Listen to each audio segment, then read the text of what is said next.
বৰপেটা জিলাৰ ঐতিহাসিক সৰ্থেবাৰী সভা মহোৎসৱত প্ৰতি বছৰৰ দৰে এইবাৰ ভক্ত দৰ্শনাৰ্থীৰ সমান্তৰালভাৱে সভাৰ মেলাত ব্যৱসায়ীৰ ভিৰ দেখা যায়। নানা ধৰণৰ সামগ্ৰীৰে সমৃদ্ধ সভা মহোৎসৱৰ মেলাত স্থানীয় আৰু অন্য স্থানৰ পৰা অহা ব্যৱসায়ী আৰু ক্ৰেতাসকলৰ মাজত আকৰ্ষণৰ অন্যতম কেন্দ্ৰবিন্দু হৈ পৰিছে ভূটানৰ পৰা অহা এখন বিপণী।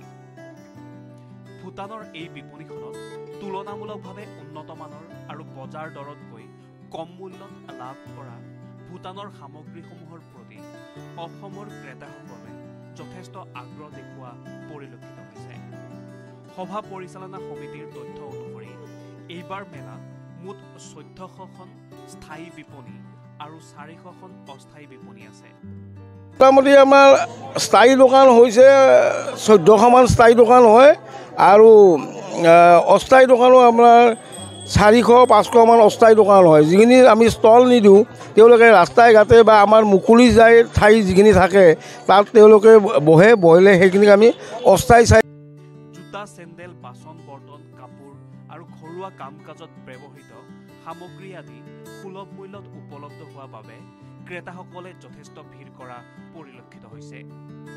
এইবাৰৰ মেলাত প্ৰায় ১ কোটিৰো অধিক টকাৰ ব্যৱসায় হ'ব বুলি আশাবাদী সভা পৰিচালনা সমিতি। সৰ্থেবাৰী সভা মহোৎসৱ কেৱল এক ধৰ্মীয় সভা মহোৎসৱেই নহয়, সামাজিক, সাংস্কৃতিক তথা অৰ্থনৈতিক দিশৰ পৰা সৰ্থেবাৰীৰ সভা মহোৎসৱৰ লগতে সভাৰ মেলাখনেও এক গুৰুত্বপূৰ্ণ পৰিচয় বহন কৰি আহিছে। সভা মহোৎসৱৰ লগতে মেলাখনৰ বৰ্ধিত জনপ্ৰিয়তাই সৰ্বসাধাৰণৰ লগতে ব্যৱসায়ীসকলক যথেষ্ট উৎসাহী আৰু লাভান্বিত কৰি আহিছে। বৰপেটাৰ পৰা জিলিয়াছ দাসৰ ৰিপৰ্ট, লোকেল ১৮।